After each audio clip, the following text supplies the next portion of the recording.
Di ano po yung nakitang video guys. Di ara tanawag guys. Nagpataka raman na siya og ngalngal. Pagmata na uy, tanawa ninyo guys, tanawa.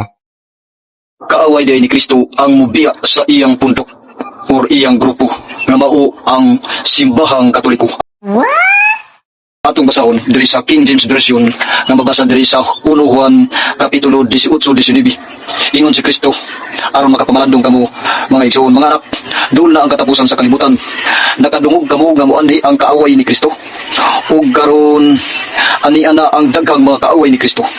Busa, masiguro na to nga dool na gayud ang katapusan. Mibulag ka nato kining mga tawhana kay dili man sila tinuod nga sakop sa atong pundok. Kristo mismo nagingon dili.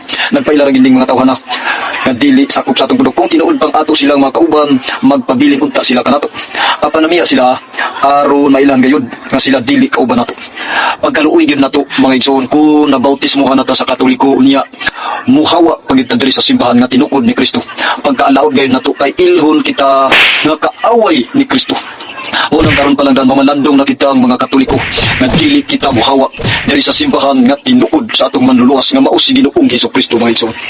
Pag sure di na patakar kag ngalngal. Yung kasiguro kang Katoliko ang giingon din ha.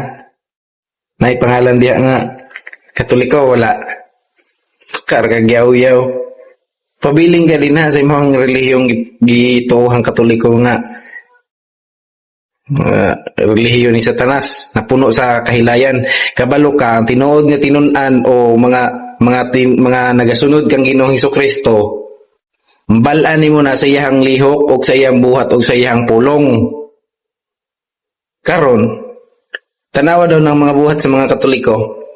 Disko dito, disko dire, pista kung asa kaon, hudya ka, inom, hubog-hubog, tanang bisyo naa, mga sugal naa. Mao ba na tinunan ni Ginoong Hesukristo? Pag sure din na ay, pundok mo na Satanas.